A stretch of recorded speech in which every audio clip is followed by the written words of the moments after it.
سلطان ٹیپو اعظم، مصنف خان آصف۔ پیش لفظ: جنوبی ایشیا ہمیشہ سے بیرونی طاقتوں کی نظروں کا محو رہا ہے۔ اللہ رب العزت نے اس خطے کو جن وسائل سے مالا مال کیا ہے، ان پر ہمیشہ انگریزوں نے حریصانہ نظریں رکھی، اور اسی دولت کی کشش نے ان کو آج تک اس خطے سے الگ نہیں ہونے دیا۔ انگریزوں نے مغل شہنشاہ جہانگیر کے جوتوں کے بوسے دیے اور فرنگیوں کے لیے بحری تجارت کا حکم نامہ حاصل کر لیا۔ پھر ایسٹ انڈیا کمپنی کے تاجروں نے سود در سود کاروبار شروع کر دیا اور مسلمانوں کی صفوں میں غدار پیدا کیے۔ پھر چشم فلک نے وہ عبرتناک منظر دیکھا کہ آخری مغل تاجدار بہادر شاہ ظفر کو اپنے ہی ملک میں دفن ہونے کے لیے 2 گز زمین بھی نہ مل سکی۔ بر صغیر کے مسلمان اپنے کاندھوں پر 800 سالہ اقتدار کی لاش اٹھائے پھر رہے تھے، مگر ان کے لیے کہیں جائے پناہ نہیں تھی۔ انگریزوں نے جس طرح بر صغیر پاک و ہند میں اپنے قدم جمائے، ان کے اثرات بد سے آج تک ہم محفوظ نہیں ہیں۔ آج بھی ہم ان کے محکوم و معتوب نظر آتے ہیں۔ مسلمانوں کی سب سے بڑی بدقسمتی یہی تھی کہ وہ ان کے ارادوں کو سمجھ نہ سکے۔ انگریزوں نے جتنی بھی جنگیں لڑیں، وہ شجاعت و ہنرمندی اور سیاسی تدبر سے نہیں، بلکہ اپنی فطری عیاری اور مکاری سے لڑیں۔ وہ بس ایک ہی ہنر جانتے تھے کہ وطن فروشوں کو کتنی قیمت میں خریدا جا سکتا ہے۔ انہوں نے تاریخ کے کسی موڑ پر بھی ہمت و بہادری کے جوہر نہیں دکھائے، بلکہ انسان کی فطری کمزوریوں کو پرکھتے ہوئے اپنے آزمودہ نفسیاتی ہتھیاروں سے مسلمانوں کے دلوں اور حوصلوں پر کاری ضربیں لگائیں، ان کے ایمان کو زنگ آلود کیا۔ مزید غضب یہ کہ مسلمانوں کو مسلمانوں کے مقابلے میں کھڑا کر کے پسندیدہ نتائج حاصل کیے۔ آج بھی ان کا یہ خوفناک کھیل جاری ہے۔ 1 ارب سے زیادہ ہونے کے باوجود ہم ذلت و خواری کے غاروں میں رہ رہے ہیں۔ فرقوں میں بٹی ہوئی قوم نسلی تعصب کی بنا پر ایک دوسرے کی گردنیں کاٹ رہی ہے۔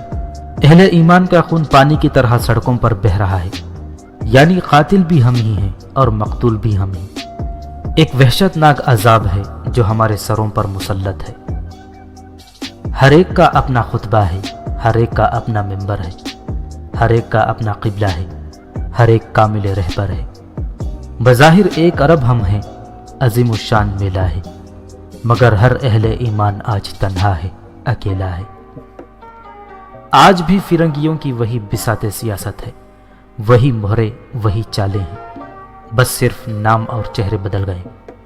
بت پرستوں سے کیا گلہ کریں اور دشمنان اسلام سے کیا شکایت کہ وہ اپنے مشن پر ہیں، مگر آپ ان منافقین کو کیا کہیں گے جو مسلمانوں کی صفوں میں شامل ہیں اور عجیب عجیب انداز سے اسلام کو نقصان پہنچا رہے ہیں۔ نہ جانے کتنے میر صادق اور میر جعفر آج بھی آستینوں میں چھپ کر ملت اسلامیہ کو ڈس رہے ہیں۔ مزید ستم ظریفی یہ ہے کہ اہل ایمان کے نظریات پر حملے کیے جا رہے ہیں۔ مکروہ ذہنوں میں سوال اٹھ رہے ہیں کہ اسلامی نظریات حیات قابل عمل ہے بھی یا نہیں۔ اسلام کو الزام تراشی کا ہدف بنایا جا رہا ہے۔ مجاہدین اسلام سلطان صلاح الدین ایوبی، محمود غزنوی، محمد بن قاسم اور ٹیپو سلطان کے کارناموں کو نفرت اور انتہا پسندی سے تعبیر کیا جا رہا ہے۔ اسلامی نصاب کو بوسیدہ کہا جا رہا ہے۔ 2 قومی نظریہ روشن خیال مسلمانوں کو کھٹک رہا ہے۔ جدوجہد آزادی پر شکوک و شبہات کا اظہار ہو رہا ہے۔ بزرگوں کی بے مثال قربانیوں پر انگلیاں اٹھ رہی ہیں۔ لفظ جہاد، جس سے دشمنان اسلام ہمیشہ سے خوفزدہ تھے، ہیں اور رہیں گے، آج یہ لفظ شدت پسندی کے زمرے میں شمار کیا جا رہا ہے۔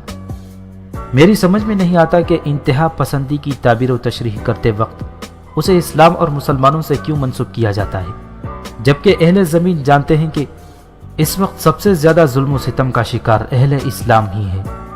گردش حالات میں سب سے بڑے معتوب بھی ہم ہی ہیں۔ بظاہر امن عالم کی دھنیں بجتی رہتی ہیں، بظاہر امن عالم کی دھنیں بجتی رہتی ہیں، ہماری قتل گاہیں ہر گھڑی سجتی ہی رہتی ہیں۔ میرے والد محترم کے خوبصورت الفاظ تھے، کاغذ کے بدن تھے، مسائل کی دھوپ میں جل گئے، موم کے دماغ تھے، کشمکش کی آنچ میں پگھل گئے۔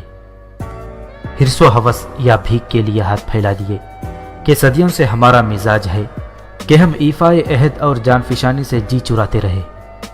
سہل پسندی اور بے وفائی یہ زہر ہمارے جسم میں اس طرح سرایت کر گیا کہ ہم اپنے آپ کو بھی نہیں پہچانتے۔ خدا بیچا، خودی بیچی، زمین بیچی، وطن بیچا، کہ بازار سیاست میں بزرگوں کے کفن بیچا۔ نہیں جب بیچنے کو کچھ، کھڑے ہیں ہاتھ پھیلائے، کہیں سے قرض مل جائے، کہیں سے بھیک مل جائے۔ قیامت سے بہت پہلے قیامت کا نظارہ ہے، مسلمانوں کا اب غیروں کے ٹکڑوں پر گزارا ہے۔ بہرکیف یہ داستان عالم تو بہت طویل ہے، آئیے بات کرتے ہیں زیر نظر ناول سلطان ٹیپو اعظم کی۔ میرے والد محترم نے ٹیپو سلطان پر اخبار جہاں میں 1992 عیسوی میں لکھا۔ اس زمانے میں یہ ناول بے حد مقبول ہوا۔ بعد میں پاکستان ٹیلی ویژن نے انہیں بھرپور موقع دیا اور انہوں نے ٹیپو سلطان پر سیریل لکھ کر اپنا فرض پورا کیا۔ ہندوستان میں اگرچہ ٹیپو سلطان پر ڈرامہ سیریل بنا کر ان کی شخصیت کو مسخ کیا گیا، حقائق کو توڑ مروڑ کر پیش کیا گیا۔ خیر، ان لوگوں سے کیا گلا کہ وہ نام و نہاد مسلمان تو خود بت پرستوں سے کم نہیں ہیں، ہندوؤں کے تلوے چاٹ کر صرف ایسے ہی بدنما کام کر سکتے ہیں۔ والد گرامی کو حضرت ٹیپو سلطان سے بذات خود ایک عشق تھا، اور اس میں کوئی دو رائے نہیں کہ ٹیپو ایک جانباز ولی اور صاحب کردار شخص تھا۔ حقیقتاً والد صاحب نے ٹیپو سلطان کی تاریخ پر لکھ کر ایک قرض اتارا، اور سب سے بڑھ کر یہ کہ انہوں نے تاریخی ناول نگاری کو بھی زنگ آلود اور بوسیدہ زنجیروں سے آزاد کر کے ایک انقلابی رنگ دیا، کیونکہ تاریخ انقلاب ہی کا دوسرا نام ہے۔ سلطان ٹیپو نہ صرف ایک بہادر حکمران تھا، اور نہ صرف وہ عزم و استقلال کا پیکر تھا، بلکہ اعلیٰ کرداری میں بھی اپنی مثال آپ تھا۔ وہ بہترین منتظم تھا، اس کی انتظامی اصلاحات سے رعایا خوشحال تھی۔ وہ کیسا مشفق انسان تھا کہ اس کے دور حکومت میں ہندوؤں کو تمام مذہبی، سماجی اور سیاسی حقوق حاصل تھے۔ ان کی جان و مال اور عزت و آبرو محفوظ تھی۔ مساوات کا دور دورہ تھا۔ وہ ایک عظیم باپ کا عظیم بیٹا تھا۔ اس نے شیروں کی طرح زندگی گزاری، مگر یہ اس مرد حق کی بدقسمتی تھی کہ اپنوں نے ہی اس کی پیٹھ میں خنجر گھونپا، اس کو میدان کارساز میں تنہا چھوڑا۔ یہ اسی کے خون کی سزا ہے کہ آج تک قوم و ملت شرمناک غلامی پر رضامند ہے، اور آج بھی انہی غداروں کی نسل مملکت خداداد کی جڑیں کھوکھلی کرنے میں مصروف ہیں۔ کبھی ہم فاتح عالم تھے، اب محروم عالم ہیں، خود اپنی لاش رکھ کر سامنے مصروف ماتم ہے۔ وہ ایک مرد آہن تھا جس نے طاغوتی قوتوں کے آگے سر جھکانے کے بجائے شہادت کو ترجیح دی۔ خود ٹیپو سلطان کے اپنے تاریخی الفاظ تھے: مومن کا مقصود حیات اول و آخر جہاد ہے۔ جن لوگوں نے جہاد ترک کیا وہ دشمنوں کی خوراک بن گئے۔ زندگی کی محبت نے انہیں بزدل و ناکار بنا دیا، اور پھر وہ صفحہ ہستی سے مٹا دیے گئے۔ جذبہ جہاد اور اپنی صفوں میں مکمل اتحاد ہی اہل ایمان کی سب سے بڑی سیاسی قوت ہے۔ اے ٹیپو اعظم، ہر تاج سیاست تیرے قدموں میں پڑا ہے، تو اپنی بلندی میں ہمالیہ سے بڑا ہے۔ بت گر ہوں فرنگی ہوں کہ ہوں ننگے وطن میر، سب مل کے بھی پہنا نہ سکے تجھے زنجیر۔ تو فرقہ پرستی سے ہمیشہ رہا ہے زار، ہر اپنے پرائے کی محافظ تیری تلوار۔ اے مرد مجاہد، تو اصولوں پہ لڑا ہے، تو اپنی بلندی میں ہمالیہ سے بڑا ہے۔ یہ بام، یہ دیوار، یہ در بیچ رہے ہیں، تہذیب کے تاجر ہیں، یہ گھر بیچ رہے ہیں۔ سونے کے قفس میں ہے مسلمان نظر بند، سب ہو گئے دشمن کی غلامی پہ رضامند۔ تو عشق کے مقتل میں اکیلا ہی کھڑا ہے، تو اپنی بلندی میں ہمالیہ سے بڑا ہے۔ روتی ہے جنازے پہ تیری مسجد اعلیٰ، صدمے سے تیری موت کا سورج ہوا کالا۔ پیاسا گیا دنیا سے مگر دے گیا احساس، بجھتی ہے فقط کوثر و تسنیم سے یہ پیاس۔ وہ جیت کے بھی ہار گئے وقت کی بازی، تو ہار کے بھی جنگ وفا جیت گیا۔ تو سلطنت شہر خدا داد کا بانی، دریاؤں میں اب تک ہے تیرے خون کی روانی۔ یہ ارض حسین پاک زمین ملک خدا داد، تا حشر سنائیں گے